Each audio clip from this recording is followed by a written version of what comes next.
Hey guys, so Children's Church today, we are not going to be having it at church, but we're going to be having it in your house and at mine. So it's not very long, so I want you guys to follow me along. We've got a story and a bit of a lesson to go with it, so let's get right into it. So today's story, guys, is a story that most of you guys know. You see, it's a story about Moses and how Moses took the Israelites out of Egypt. It's a story you guys know, the 10 plagues and the opening of the Red Sea. In they went into the desert. You see, they were so happy that they had now escaped Pharaoh and his horrible, wicked ways that they started dancing. This is where the first kind of actually song in the Bible is, and where it comes from.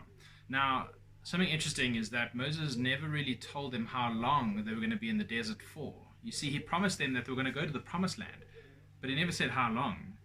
It was actually going to take them 40 whole years to get to the promised land. 40 years. Can you guys imagine? I mean, we're in lockdown for what, 3 weeks? And maybe even more, we don't know. But they're in the desert for 40 years. That is so hectic. So it took them 40 years to walk to the promised land. So if you look on Google Maps, it actually takes 150 hours to walk all the way from Egypt to Jerusalem, which was the promised land. So 150 hours. Okay, they probably won't walk whole 150 hours straight in one go. So let's break it up. Let's factor in the time that they are going to sleep, the time that they're going to pitch their tents, all sorts of stuff. So let's say, for example, they only walk 7 hours a day, which is about the time you guys would spend at school, right? So if they walked 7 hours a day, it would take them 21 days to get to the promised land. So how did it take them 40 years? Why did it take them 40 years? That's the question. I always feel smart when I hold a skull. I have no idea why, but it feels rather clever. So my clever question is, why did it take them 40 years? That's how it fits in. Okay, I get it now. Oh, sorry. So, right. Before we answer that question, I want to take you guys to a video that I want to show you guys, and it's about Phoenix, this dog. Poor little Phoenix, this little dog. He was abused his whole life. Since he was born, all he ever knew was that a human hand meant that someone was going to hurt him. How horrible is that? But as you can see in the video now, is that all he needed to be shown was that a human hand actually can be there to love. You see, he had to be taught that violence is not always coming from humans, but in actual fact, he had to be taught what love really was, because poor little Phoenix didn't even know what love was. So he had to be taught all over again, and it didn't just take a day. It actually took quite a while for Phoenix to actually understand what love is and what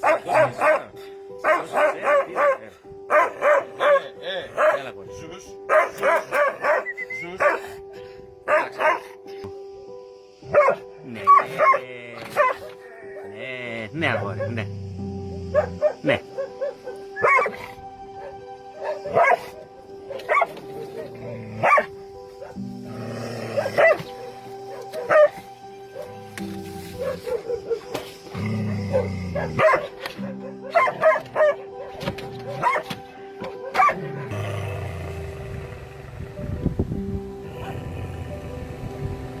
Poor guy, poor guy.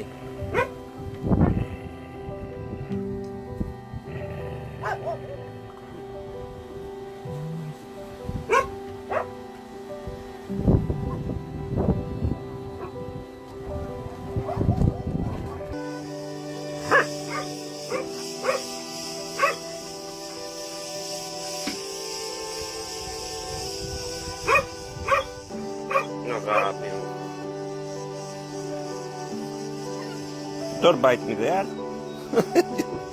Be nice.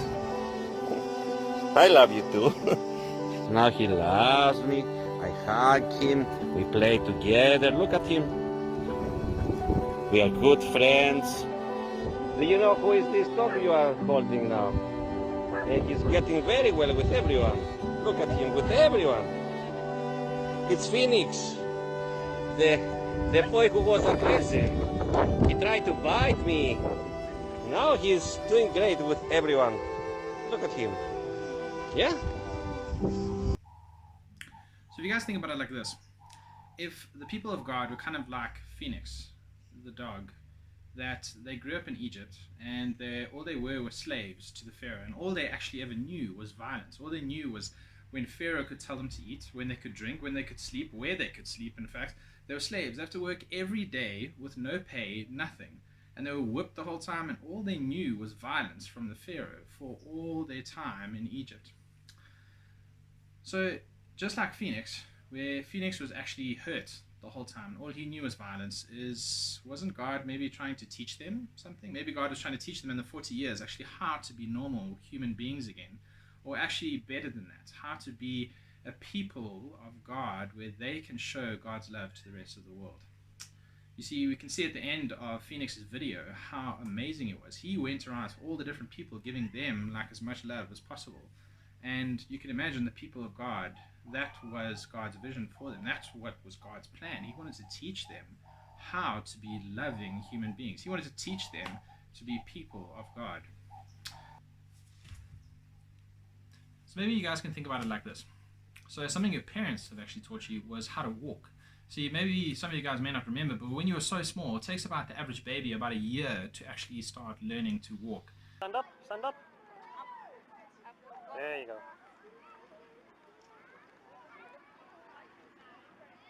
Now, you guys would agree that walking is pretty easy. I mean, you guys walk to the fridge like 10 times a day, maybe, because you guys are at home most of the time, or you walk upstairs, you walk downstairs, you walk maybe to the bathroom.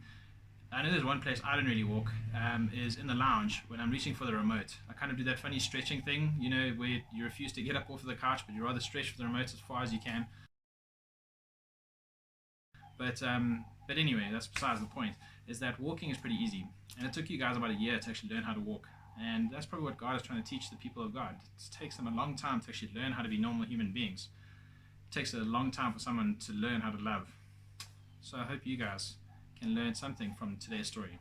What is God teaching you? What is He teaching your family? Or better yet, what is probably the most important thing that He can teach you, or that you're learning from Him or from the Bible?